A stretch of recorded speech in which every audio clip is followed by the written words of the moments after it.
10th में इतना पढ़ना रहता है और 11th में इतना और 12 में इतना, 12 बोर्ड के लिए इतना। और आईटी की बात करें तो ये दोनों हाथ सीधा ऐसे हो जाता है, इधर से पकड़िएगा इधर का छूटेगा, इधर का पकड़िएगा इधर का छूटेगा, ऐसे ठेलते ठालते ठेलते।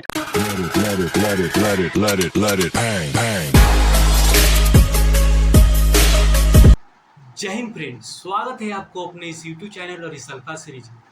तो दोस्तों, जैसा कि मैंने आपको पहले ही बता दिया था कि इस सीरीज में आप लोग 3 मंत्री को मारेंगे। 3 मंत्री in the sense physics, chemistry, math. जो लोग जेईई की तैयारी करते हैं उनके लिए मैथ और जो लोग नीट की तैयारी करते हैं उनके लिए बायो। तो इस वीडियो में मैं आपको मैथ्स के बारे में बताऊं कि आखिर मैथ्स में कितना चैप्टर पढ़ना है, कैसे पढ़ना है, कौन सा बुक्स कवर करना है, क्या एनसीईआरटी बनाना जरूरी है। और इस वीडियो में मैं आपको क्लास 12 मैथ्स का फर्स्ट चैप्टर डिटरमिनेंट का नोट्स और प्रीवियस ईयर क्वेश्चन भी प्रोवाइड कराऊंगा। तो चलिए दोस्तों, सिलेबस के साथ साथ स्ट्रेटजी के साथ साथ नोट्स भी देखते हैं। उसके बाद एलसीडी को लिमिट वाला चैप्टर है और उसके बाद आता है अपना डिफ्रेंशिएशन। उसके बाद आता है डिफ्रेंशिएशन के बाद आता है अपना एप्लीकेशन ऑफ डेरिवेटिव। उसके बाद इंटीग्रेशन। उसके बाद area bounded by curve, area bounded curve. उसके बाद आता है डिफरेंशियल इक्वेशन। उसके बाद आता है वेक्टर के बाद 3D। उसके बाद अपना लास्ट टॉपिक है प्रोबेबिलिटी। तो दोस्तों, हमने देखा कि अब क्लास 12 मैथ्स में आईआईटी के लिए और बोर्ड के लिए आप लोगों को 15 चैप्टर कवर करना है। क्लास 12 में 15 चैप्टर कवर करना है और इन चैप्टर को कवर करने से आप लोगों का मैक्सिमम से मैक्सिमम मार्क्स आ सकता है। तो दोस्तों, इन 15 चैप्टर में देखें कि सीबीएसई में किन चैप्टर से कितना नंबर का क्वेश्चन पूछा गया है। तो 2023 सीबीएसई में देखें तो एलपीपी से 5 नंबर का आया गया है और वहीं 2022 में 6 नंबर से। और डिटरमिनेंट एंड मैट्रिक्स से देखें तो 2023 में 11 नंबर का आया है और 2022 में 12 नंबर का। और बाइनरी ऑपरेशन से नहीं पूछा गया है 0 नंबर, ना ही इसमें आईटी को पूछा गया है, ना ही आईटी वाला इससे क्वेश्चन पूछा है। उसके बाद relation and function and graph से देखें तो सीबीएसई 2023 में 7 नंबर का पूछा गया है और 2022 में भी 7 नंबर का पूछा गया है। उसके बाद आईसीएफ में देखें तो 3 नंबर दोनों ईयर में पूछा गया है। उसके बाद एलसीडी से भी देखें तो एलसीडी में अपना लिमिट वाला चैप्टर में अपना 3 नंबर का दोनों ईयर में पूछा गया, 2023 और 2022 में। और उसके बाद डिफ्रेंशिएशन से देखें तो डिफ्रेंशिएशन से 5 नंबर का पूछा गया है। सीबीएसई में डिफ्रेंशिएशन से पिछले 2 ईयर में 5 नंबर का पूछा गया है। वहीं एप्लीकेशन और डेरिवेटिव से देखें तो 6 नंबर का पूछा गया है 2023 में और वहीं 2022 में 13 नंबर का पूछा गया है। उसके बाद अपना इंटीग्रेशन से देखें तो इंटीग्रेशन से 11 नंबर का पूछा गया है और वहीं 2022 की बात करें तो 7 नंबर का पूछा गया है। एरिया बाउंडेड कर्व से देखें तो 3 नंबर का दोनों ईयर में पूछा गया है। उसके बाद डिफरेंशियल इक्वेशन से देखें तो 2023 में 5 नंबर का पूछा गया है और वहीं 2022 में 6 नंबर का पूछा गया है। उसके बाद वेक्टर से देखें तो वेक्टर से डायरेक्ट पूछे तो 7 नंबर का आया है। उसके बाद 2022 में 5 नंबर का। 3D से देखें तो 3D से 2023 में 10 नंबर के आया है और 3D से 2022 में 11 नंबर का आया है। और प्रोबेबिलिटी की बात करें तो प्रोबेबिलिटी के दोनों पिछले 2 प्रीवियस ईयर में अपना 8 नंबर का पूछा गया है। सीबीएसई में पिछले 2 ईयर में प्रोबेबिलिटी से 8 नंबर का पूछा गया है। तो दोस्तों, हम लोगों ने सीबीएसई का प्रीवियस 2 ईयर का देख लिया कि क्वेश्चन कितना नंबर से किस चैप्टर से कितना नंबर से पूछा गया। तो अब आईटी के देखें तो आईटी में अपना पहला चैप्टर एलपीपी से, इससे आईटी में कोई सवाल नहीं पूछा जाता है। उसके बाद डिटरमिनेंट को देखें, डिटरमिनेंट एंड मैट्रिक्स से डायरेक्ट सीधा 8 नंबर का क्वेश्चन आया है इससे। उसके बाद बाइनरी ऑपरेशन को, जैसा कि मैंने आपको पहले ही बता दिया है कि इससे किसी भी चैप्टर में किसी भी एग्ज़ाम में कुछ नहीं पूछा जाता है, ये सिर्फ नॉलेज के लिए। उसके बाद रिलेशन एंड फंक्शन से देखें तो 4 नंबर का पूछा गया है आईटी मेन में 4 नंबर का पूछा गया 2022 और 2023 दोनों ईयर में। आईसीएफ से डायरेक्ट क्वेश्चन नहीं आता है आईटी में और किसी चैप्टर मिक्स करके उससे पूछा जाता है। वहीं एलसीडी से देखें तो 12 नंबर का पूछा गया है 2022 और 2023 में, दोनों में 12 नंबर से पूछा। वहीं डिफ्रेंशिएशन से पूछे तो डिफ्रेंशिएशन से 4 नंबर 22-23 में आया है और एप्लीकेशन ऑफ डेरिवेटिव से देखें तो उसमें भी 4 नंबर आया है, और इंटीग्रेशन से भी देखें तो इंटीग्रेशन से भी 12 नंबर आया, 12 नंबर 2022 और 2023। और एरिया बाउंडेड और कर्व से देखें तो इससे डायरेक्ट क्वेश्चन नहीं आता, किसी और चैप्टर में मिक्स करके आईटी मेन में पूछा जाता है। उसके बाद डिफरेंशियल इक्वेशन से देखें तो 4 नंबर, वेक्टर से 8 नंबर, और 3D से भी 8 नंबर, और प्रोबेबिलिटी से भी 8 नंबर का पूछा गया है। तो दोस्तों ये रहा अपना आईटी में जान ली कि आईटी में पिछले 2 ईयर में कितना कितना क्वेश्चन पूछा गया है।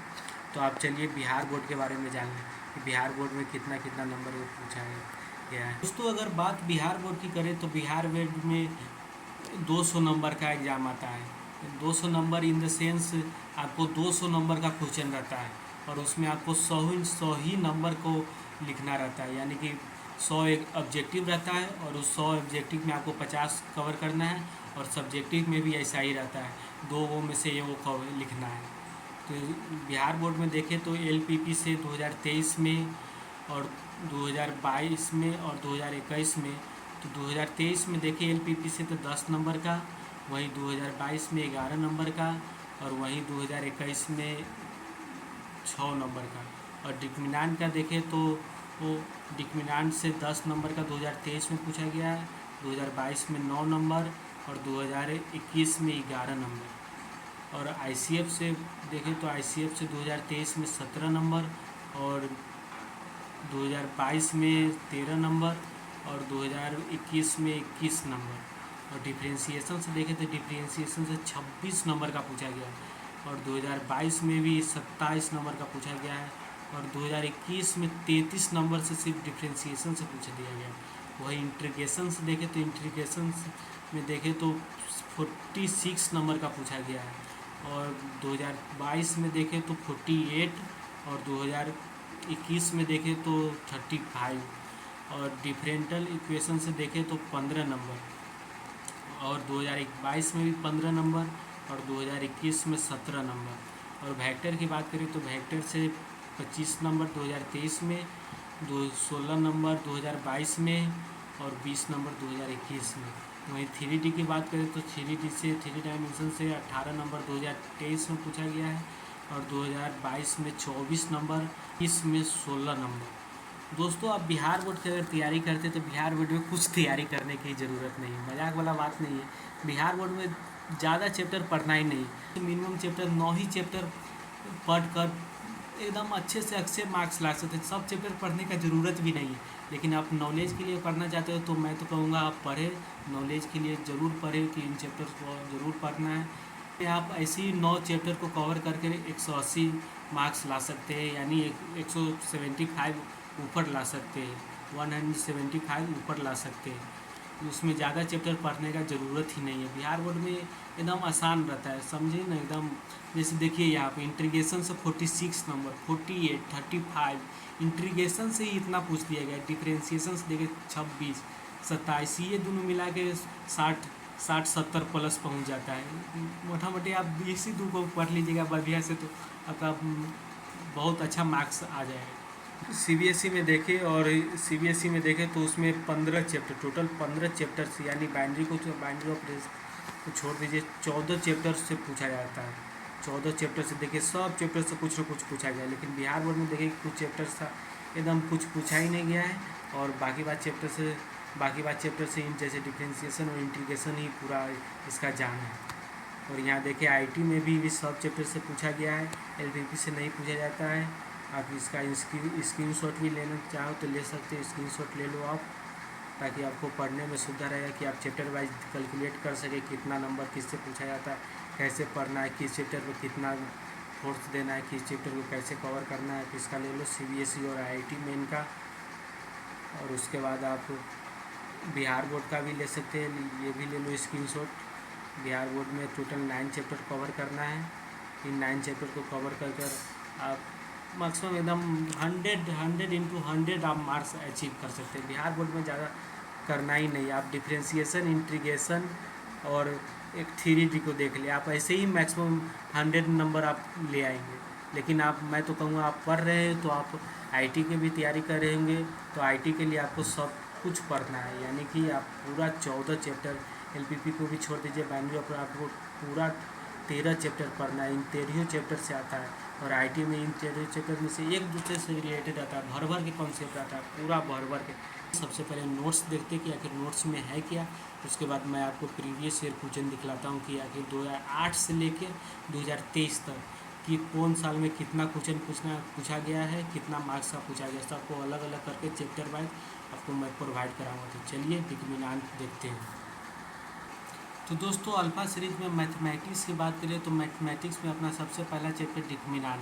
ये बहुत ही छोटा सा चैप्टर है और बहुत ही इंटरेस्टिंग चैप्टर है, ये ज़्यादा बड़ा चैप्टर नहीं है। इसमें पहले अपना नोट्स देखें डिटरमिनेंट में आखिर पढ़ना क्या है। तो सबसे पहले अपना डिटरमिनेंट में आता है। मैथ्स में उतना नोट्स का इंपॉर्टेंस नहीं रहता है। मैथ्स में आप जितना ज़्यादा से ज़्यादा क्वेश्चन प्रैक्टिस कर सके वही। नोट्स पढ़िए, सिर्फ एक बार पढ़ लीजिए, झलक देख लीजिए नोट्स में क्या क्या है, बस उसके बाद नोट्स मतलब जान लीजिए कि कैसे कैसे क्या करना है, इसमें है क्या। तो नोट्स देखिए। सबसे पहले अपना आता है डिटरमिनेंट क्या होता है। डिटरमिनेंट 1 ऑर्डर, 2 ऑर्डर और 3 ऑर्डर, ये 4 ऑर्डर होता है, यानी 4 रो 4 कॉलम। रो क्या होता है, कॉलम क्या होता है, इसके बारे में आपको दिया गया है। उसके बाद प्रॉपर्टीज ऑफ डिटरमिनेंट दिया गया है कि डिटरमिनेंट के क्या प्रॉपर्टीज आता है। उसके बाद एरिया ऑफ ट्रायंगल दिया गया है, ये एरिया ऑफ ट्रायंगल कैसे निकाला जाता है डिटरमिनेंट की हेल्प से। तो ये रहा आपका नोट्स। इस नोट्स को देखिए और इसके बाद मैं आपको प्रीवियस ईयर क्वेश्चन दिखाने जा रहा हूँ। तो ये रहा अपना सीबीएसई का प्रीवियस ईयर क्वेश्चन। सीबीएसई का प्रीवियस ईयर क्वेश्चन 2008 से लेकर 2022 तक क्या क्या पूछा गया है। तो उसमें देखिए सीबीएसई में 1 से लेकर 37 क्वेश्चन पूछा गया है सीबीएसई में। 2008 से लेकर 2023 तक 37 क्वेश्चन पूछा गया है सीबीएसई में। तो ये रहा आपका प्रीवियस ईयर क्वेश्चन, इसको आप सॉल्व करें और उसके बाद ये रहा आपका नीचे आंसर शीट। और उसके बाद आप बिहार बोर्ड की बात करें तो बिहार बोर्ड में अपना पूछा गया है 1 से लेकर 65 क्वेश्चन पूछा गया 2008 से लेकर अब तक 65 क्वेश्चन। ये आपका आंसर रहा। इन आंसर को देखिए। सबसे पहले आप इन क्वेश्चन को अटेम्प्ट करेंगे या कि क्वेश्चन का लेवल क्या है, और इन क्वेश्चन को प्रैक्टिस करिए, बार बार प्रैक्टिस करिए। मैथ्स प्रैक्टिस करने का चीज़ है। तो ये रहा आपका नोट्स के साथ साथ प्रीवियस ईयर क्वेश्चन। इस सीरीज में आपको नोट्स के साथ, जैसा कि मैंने बताया था कि मैथ्स में आपको नोट्स भी प्रोवाइड कराऊंगा। मैथ्स में ज़्यादा नोट्स पढ़ने का ज़रूरत नहीं रहता है। मैथ्स में बेसिक रहता है। आप जितना क्वेश्चन बनाइए, जितना क्वेश्चन करें, प्रैक्टिस करिए, आपको उतना कॉन्फिडेंस आएगा और आपका उतना कंसेप्ट क्लियर हो जाएगा। तो दोस्तों ये रहा अपना नोट्स, डिटरमिनेंट का नोट्स और इसका प्रीवियस ईयर क्वेश्चन 2008 से लेकर 2023 तक कितना क्वेश्चन पूछा गया है उसको मैं आपको प्रोवाइड करा दिया हूँ। तो इस क्वेश्चन को जो लोग, खासकर जो लोग बोर्ड्स की तैयारी करते हैं, जो सीबीएसई बिहार बोर्ड, वो लोग इन क्वेश्चन को ज़रूर बनाएं। और जो लोग आईटी की तैयारी करते हैं वो लोग सिर्फ इन क्वेश्चन को देख लें कि इन क्वेश्चन का लेवल क्या है। आप लोग ये इन क्वेश्चन बनाने बैठेगा तो आपको सिर्फ टाइम पास होगा, टाइम पास के अलावा कुछ नहीं। ये बहुत ही आसान बेसिक सा क्वेश्चन पूछा जाता है बोर्ड्स में, बहुत ही आसान बेसिक। आप इनको बनाने में टाइम पास न करें, टाइम पास नहीं करें। तो और बात कर ले कि कौन सा बुक बनाना है, आईटी के लिए कौन सा बुक बनाना है और बोर्ड्स के लिए कौन सा बुक बनाना है। तो दोस्तों मेरी बात माने तो आप लोग एनसीईआरटी मस्ट जरूरी, एनसीईआरटी 100%, क्लास 12 का एनसीईआरटी जो लोग बोर्ड्स की तैयारी करते हैं, बिहार बोर्ड हो या सीबीएसई बोर्ड हो या और भी स्टेट बोर्ड हो, और जो आईटी की तैयारी करते हो वो लोग एनसीईआरटी जरूर बनाएं, क्योंकि एनसीईआरटी आपको पढ़ने से कॉन्सेप्ट क्लियर होता है। एनसीईआरटी का जो क्वेश्चन रहता है कॉन्सेप्चुअल क्वेश्चन रहता है, आपको पूरा उसको अब एक बार बना लेंगे तो आपको कॉन्सेप्ट क्लियर हो जाएगा। और जो लोग बोर्ड्स की तैयारी करते हैं वो लोग एनसीईआरटी बनाएं, उसके बाद चैप्टर वाइज एनसीईआरटी बनाएं, उसके बाद आप प्रीवियस ईयर क्वेश्चन बनाएं और फिर आप उसके बाद आप नेक्स्ट चैप्टर में जाएं। और जो लोग आईटी की तैयारी करते हैं वो सिर्फ एनसीईआरटी बनाएं, प्रीवियस ईयर क्वेश्चन में टाइम पास ना करें। और उसके बाद आप जितना हो सके जितना ज़्यादा से ज़्यादा अपना क्वेश्चन बैंक, आपका सबसे बड़ा ग्रंथ है क्वेश्चन बैंक। आईटी के लिए आज के डेट में क्वेश्चन बैंक के अलावा कुछ नहीं है। क्वेश्चन बैंक में इतना क्वेश्चन पूछा गया, इतना क्वेश्चन, आपका इतना मोटा क्वेश्चन बैंक, आप सिर्फ क्वेश्चन बैंक को बनाए। जितना हो सके जितना ज़्यादा से ज़्यादा आप क्वेश्चन अटेम्प्ट कर सकते हैं, जितना ज़्यादा से ज़्यादा आप स्पीड बढ़ा सकते हैं, जितना ज़्यादा से ज़्यादा क्वेश्चन को प्रैक्टिस करिए, बार बार प्रैक्टिस करिए, रगड़ दीजिए, एक एक क्वेश्चन को रगड़ दीजिए। तो दोस्तों अपना माइंड में एक इमेज बनाए कि आप लोगों को कितना सिलेबस कवर करना है, ओवरऑल कितना सिलेबस आप लोगों को कवर करना है। तो 8 की बात करें तो 8 में इतना पढ़ना रहता है, 9th में इतना पढ़ना रहता है, 10th में इतना पढ़ना रहता है और 11th में इतना, और 12 में इतना, 12 बोर्ड के लिए इतना। और आईटी के बात करें तो ये दोनों हाथ सीधा ऐसे हो जाता है, इधर से पकड़िएगा इधर का छूटेगा, इधर के पकड़िएगा इधर का छूटेगा, कैसी हो ठेलते ठालते ठेलते ठालते ठेलते ठालते ठेल के धकेल के आईटी में झंडा गाड़ देना है, समझे। दोस्तों अंत में आपके लिए 2 लाइन कहना चाहूँगा, तू थोड़ा सा सब्र कर ले तेरा इम्तिहान जारी है, तू थोड़ा सा सब्र कर ले तेरा इम्तिहान जारी है, एक दिन ऐसा भी आएगा कि वक्त कहेगा कि अब तेरी बारी है। मिलते हैं नेक्स्ट वीडियो में। जय हिंद।